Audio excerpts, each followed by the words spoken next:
మీద దాడి ఘటన పైన Srisailam MLA Budda Rajasekhara Reddy hot comments చేశారు. నేను తప్పతాగి ఫారెస్ట్ అధికారులపై దాడి చేశానని కొంతమంది వ్యక్తులు ఆరోపిస్తున్నారు. దాంట్లో శిల్పా చక్రపాణి తప్పుడు కూతలు కూస్తున్నాడని చెప్పి బుడ్డా రాజశేఖర రెడ్డి అన్నారు. గెస్ట్ హౌస్ లో నేను మందు తాగానని శిల్పా ఆరోపిస్తూ ఉన్నారు. నేను మందు తాగితే శిల్పా చక్రపాణి వచ్చి నాకు మందు పెగ్గు కలిపాడా, అంబటి రాంబాబు సోడా పోసాడా? ఈ రకమైన కామెంట్స్ తో బుడ్డా రాజశేఖర రెడ్డి రెచ్చిపోయారు. శిల్పా అంబటి పైన పరువు నష్టం దావా వేస్తానని చెప్పి ఛాలెంజ్ చేశారు. ఆయన నేను తప్పు చేసినట్టు నిరూపిస్తే మోకాళ్లపై నిలబడి క్షమాపణ చెప్తానని చెప్పారు బుడ్డా రాజశేఖర రెడ్డి. మీరు చూస్తున్న ఆ విజువల్స్ లో ఫారెస్ట్ ఆఫీసర్ ని ఎమ్మెల్యే కొడుతున్న విజువల్స్ మీకు కనబడుతున్నాయి. సో దీంట్లో అటు అంబటి రాంబాబు కానివ్వండి, శిల్పా చక్రపాణి ఇద్దరు కూడా ఆ ఎమ్మెల్యే బుడ్డా రాజశేఖర రెడ్డి పైన సంచలన ఆరోపణ చేశారు. ఫామ్ హౌస్ లో తాగాడని చెప్పారు.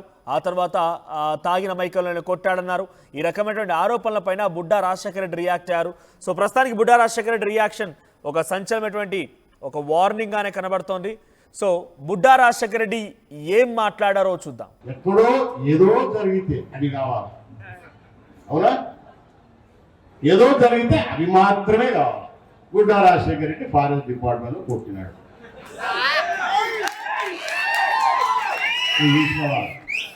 బుడ్డా రాజశేఖర రెడ్డి గెస్ట్ హౌస్ లో మందు తాగి వచ్చి గేట్లు తెరసకుండా కొట్టినాడు. వీడు నాకు పెగ్గు కలుపుతున్నాడా? ఏమయ్యా, ఈ చక్రపాణి రెడ్డి ఆ అంబటి ఎవరు? వీళ్ళిద్దరు గెస్ట్ హౌస్ లో నాకు పెగ్గు కలుపుతున్నారా? అంటే అప్పుడే కదా నేను గెస్ట్ హౌస్ లో ఉంది. ఇప్పుడు నేను గెస్ట్ హౌస్ లో మందు తాగి వచ్చానంటే వాళ్ళు నా పక్కన ఉంటేనే కదా, లేకపోతే ఎటు వస్తుంది? నేను గెస్ట్ హౌస్ నుంచి వచ్చినట్టు వీళ్ళిద్దరు ఒకవేళ పెగ్గు కలపాలి, ఒకవేళ సోడా నీళ్లు కలపాలా, అంతేనా? లేకపోతే నేను మంది ఎటు తెలుస్తుంది వాళ్ళకు? బుద్ధి జ్ఞానం లేకుండా ఏమి జరిగింది అక్కడ, అసలు వాస్తవాలు ఏంది ఇవి తెలుసుకోకుండా మీడియా ఉంది కదా అని చెప్పేసి నీ చూపించే ఒక డొక్కు మీడియా ఒకటి పెట్టుకున్నావు, ఒక డొక్కు పేపర్ ఒకటి పెట్టుకుని తెలుగు ఉంది కదా అని చెప్పేసి ఇష్టం ఒకటి రాస్తే ఊరుకుంటాను. వీళ్ళ తాటాకు చెప్పలకు మనమే భయపడడం లేదు. ఎవడైతే నేను కొట్టానని చెప్తారో వాడు మన పిల్లోడే. నాకు చేయి ఫ్రీగా తిరుగుతుంది, ఇటు రారా సాయం మరి కొట్టాడు వీళ్ళు.